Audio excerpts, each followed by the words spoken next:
नमस्कार, मैं हूं जूली। आप देख रहे हैं न्यूज़ 18 बिहार झारखंड का डिजिटल प्लेटफॉर्म।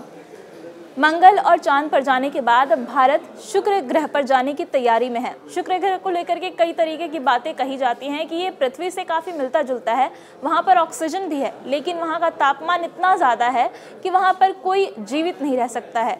लेकिन अब इन सारी चीज़ों का अध्ययन करने के लिए इसरो ने तैयारी कर ली है।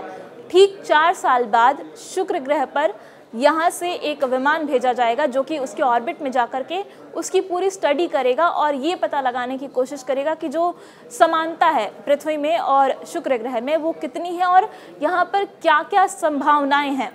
भारत साल 2028 में इसके ऑर्बिट में अपना यान भेजेगा और इसके लिए 1236 करोड़ रुपए को मंजूरी भी दे दी गई है, जिसमें से 824 करोड़ रुपए अंतरिक्ष यान की ओर जाएंगे। इसके जरिए शुक्र के वातावरण, सौर विकिरण और वायु का अध्ययन किया जाएगा। शुक्र ग्रह पर ऐसी बहुत सी जानकारी छिपी है जो हमें पृथ्वी और दूसरे ग्रहों को बेहतर तरीके से समझने में मदद करेगी। शुक्र के लिए एक मिशन पहली बार 2012 में तिरुपति अंतरिक्ष सम्मेलन में ही प्रस्तुत किया गया था, लेकिन वो मिशन आगे नहीं बढ़ पाया था और इसको लेकर अध्ययन जारी रहा इसरो का। 2017 में इसरो ने तय किया कि वो शुक्र ग्रह के लिए अपना मिशन भेज सकता है। इसके लिए वो अब तैयार है और इसको लेकर के शुक्रयान बनाने की भी तैयारी शुरू कर दी गई है, जो कि शुक्र ग्रह के कक्षा में 55 किलोमीटर की दूरी पर रहकर उस पर नजर रखेगा।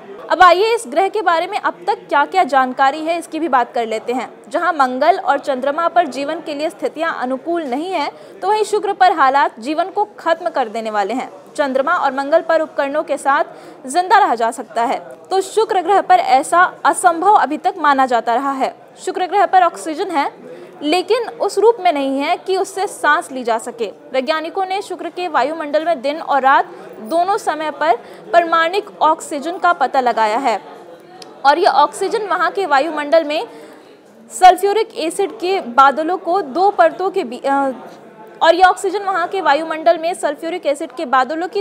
के बीच 100 किलोमीटर की ऊंचाई पर मिलती है।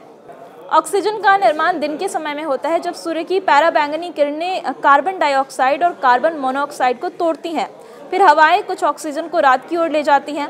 इस ऑक्सीजन का तापमान दिन में -120 डिग्री सेल्सियस से लेकर रात को -160 डिग्री सेल्सियस के बीच रहता है। शुक्र ग्रह पर मौजूद ऑक्सीजन पृथ्वी पर मौजूद ऑक्सीजन से अलग है, जिसे इंसान सांस के माध्यम से ग्रहण करते हैं, जो दो जुड़े हुए ऑक्सीजन परमाणु से बनती है।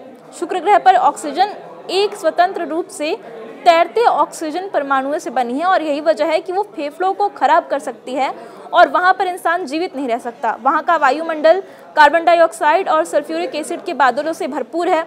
वायुमंडल में तापमान भी बहुत ज़्यादा है। सतह पर वहाँ का तापमान हमेशा 450 डिग्री सेल्सियस से ज़्यादा रहता है, तो ऐसे में किसी भी इंसान का वहाँ पर जीवित रह पाना असंभव है। वहाँ पर अभी तक जो रिसर्च सामने आई है, अभी तक जो भी जानकारी शुक्र ग्रह के बारे में सामने आई है, उससे यही पता चला है कि वहाँ पे ऑक्सीजन तो है, पर वो ऑक्सीजन नहीं जो हम और आप सांस लेते हैं। जो ऑक्सीजन वहाँ पर मौजूद है उसमें हम जिंदा नहीं रह सकते, हमारे फेफड़े जो है वो खराब हो जाएंगे। साथ ही शुक्र ग्रह का तापमान भी इतना ज़्यादा है कि वहाँ जाते ही इंसान कहिए तो पिघल सकता है। तो ये सारी जानकारी अभी है, लेकिन इसके अलावा और क्या क्या वहाँ पर संभावनाएं हैं, इसकी पूरी जांच करने के लिए इसरो ने तैयारी कर दी और आज से ठीक 4 साल बाद अंतरिक्ष में एक विमान भेजा जाएगा जो कि शुक्र ग्रह के ऑर्बिट में रह करके उसकी पूरी जानकारी लेगा, उसका अध्ययन करेगा। ये वीडियो आपको कैसा लगा कमेंट में ज़रूर बताएं। धन्यवाद।